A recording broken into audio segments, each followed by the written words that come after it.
So I have both sides of the barn cleared out of trees. So now I'm going to fill in. I kind of leveled this one out as best I could, this side, and now I'm going to fill it in with gravel. I actually talked with an excavator last week and about the site plan around here for when we build our house and everything, and I was going to build our cordwood sauna on this pile of gravel I had set. Well, now I think our our holding tank is going to be right here in the yard. So that's just going to get in the way, and I'm also going to build up this part of the swamp and build like a little yard here with a bunch of fill they're going to bring in, just crappy fill, because I want a buffer zone around the house. On this backside, I would like a little bit of a yard. Holding tank is going to be sitting here, so the sauna is going to be in the way of all this stuff going on. So I'm going to take this gravel and use it over here for our woodshed to level this out and just make a nice spot for our woodshed. And then I'll have to figure out another spot for our sauna.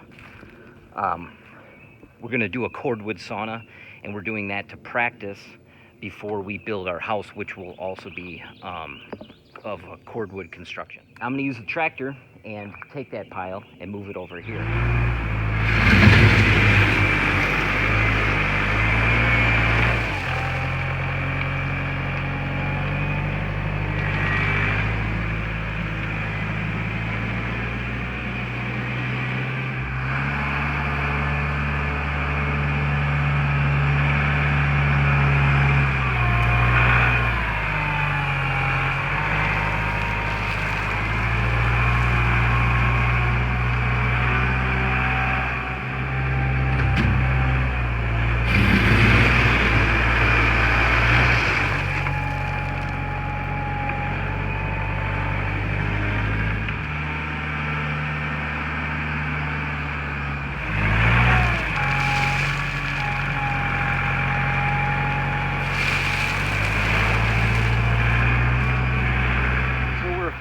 Picking out the posts and everything for our woodshed. Right now we need 4 uprights that are at least 13 feet long, because they're going to be about 4 feet in the ground, and I want them 9 feet tall. On well, I guess actually that's only the front edge. We only need 2 that high. The other ones are going to be 6, so we need... Yeah. So 10? the other ones are going to be about 6, so we need 10 footers. So we can actually grab 2 shorter ones. So I'm trying to get away with just doing 4 posts in the corners, and then I'm going to span those with an 18-foot beam, long tamarack. And I think that's going to be good enough. A snow load will probably drag the snow off anyway. And I think what I'm going to do is 9 feet on the front, and it's going to be a shed roof. It's either going to be 6 or 5 feet on the back. I haven't decided yet as far as the pitch goes. We have a bunch of tamarack behind me, and we're just picking out the ones to use first. We actually stripped the bark off of half of them, and half of them we didn't, which was, I knew beetles were going to get in there. I don't think it's going to be a big deal. I'm going to use those for everything above ground, and the ones that we stripped the bark off, I'm going to use those for the 4 posts.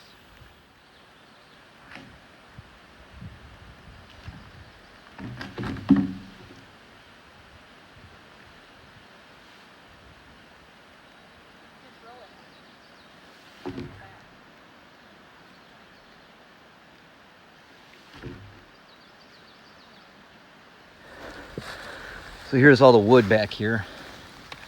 Did I ever say how we got it? These are all stripped. We cut these from our swamp, our tamarack swamp, and we got them into the pond and floated them down. And then just actually dropped them in the pond the next morning. We woke up and most of them were down at the end. I took the canoe in there and put straps on them to get them close to the shore. Worked out pretty good. So these 2 are long enough to be the front uprights. This one here is exactly 18 feet long.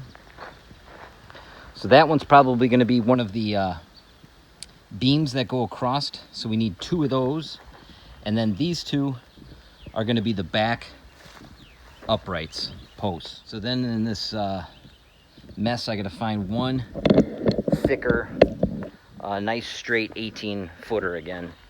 And then we'll have all of our key, you know, pieces.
You gotta come back more.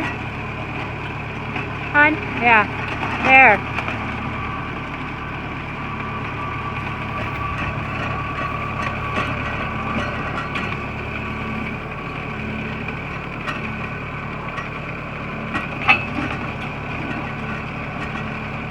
I think you're on a rut.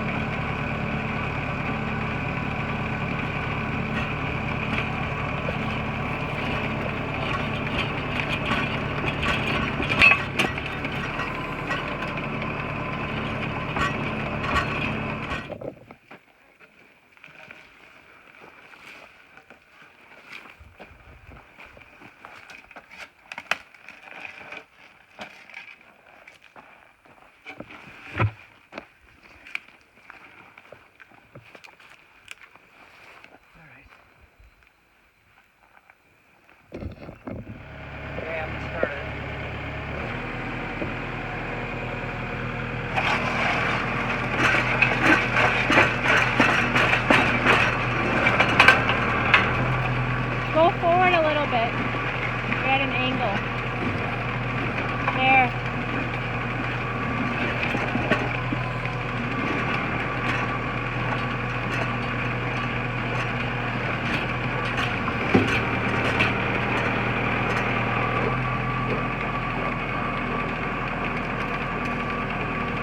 Lift up.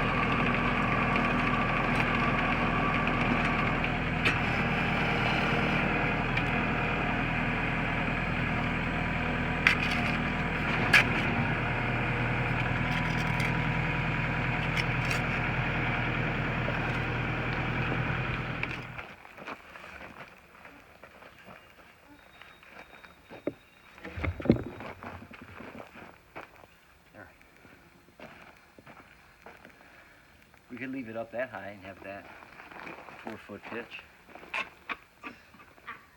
No. No. Okay. So this is what we have today. We got 4 posts in. Those obviously are very tall because we'll be cutting them shorter. We still have not buried them and leveled them up yet. My plan to level them up is just to have my wife, or me, I guess, stand back with a plumb bob, probably 20 feet, and just hang it until she straightens it out, and then go check at a 90-degree angle, and then have her fill in dirt. So that's the best as we can get it, because you can't use a level on a round piece of timber. But after looking at it, it spans 18 feet from there to there, and I think that that is just too far to have one of my tamarack trees to span that. So we ended up digging two in the middle, because it wasn't that hard of digging. Well, of course, those turned out to be the hardest ones for the post hole. For the post digger on the tractor to dig, those were the hardest ones. This one we had a little bit of trouble. This one was a lot of trouble. Post hole digger actually got stuck in that hole. When we were digging down, it was obviously hitting a root because it wouldn't go down more than about 1.5 feet. And it was just sitting there running. I don't have down pressure on my 3-point. Just the weight of the post hole brings it down, and the fact that it's digging and it's got a corkscrew, right? It would not go down any deeper. So what I do is I bring it up and go back down again, and then I put a little bit of down pressure on it by putting the loader bucket on the ground and pressing down, lifting the front wheels of the tractor. And when I did that, it grabbed and sucked down within like two seconds. It was all the way down almost 4 feet. So what it did was it got underneath that root, I think, and then just dragged the post hole down. The problem is you don't have reverse on a PTO. So once it's down and it still wants to suck down, it killed the tractor.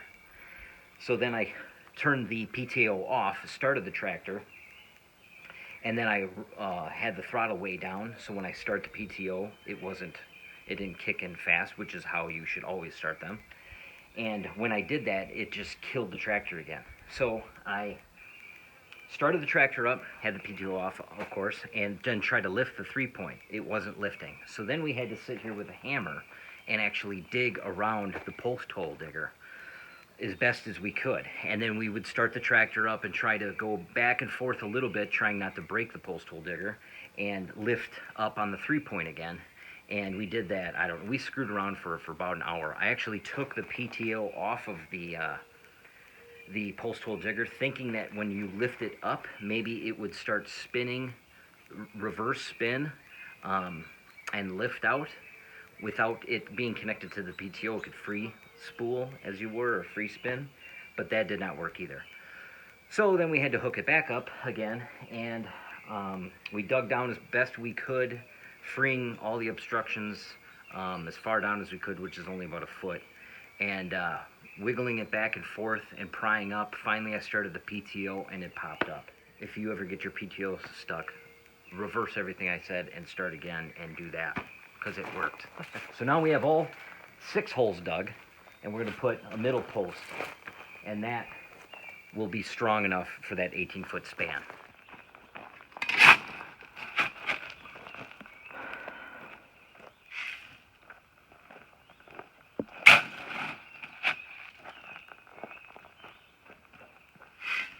So I try to use a string and a big nut tied to it for a plumb bob to check if these were straight, and that worked okay. But the string, pivots, and you're standing way away from it, and your arm is moving, so it was kind of hard.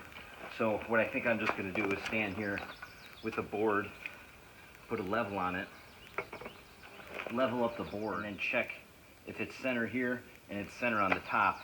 Then it's pretty close, to being level, and I'll check both sides. And that's how I'm going to level up these posts. So leveling it up that way, this is what we got. You can see the 4x6 behind this post, the dimensional lever that we leveled up. It worked out good that way. You can see that the posts, unless they're all crooked, are pretty well level with each other. And this is pretty much in line with the back of the barn.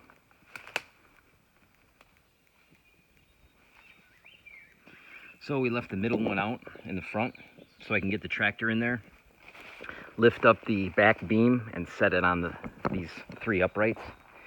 And then we'll put this middle upright in and then use the tractor in the front to drop that beam across the front 3 uprights.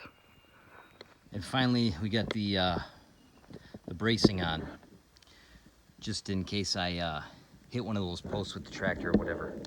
That'll help at least move the whole thing at once, the whole structure, instead of just smashing into one post. Hopefully that'll keep everything straight.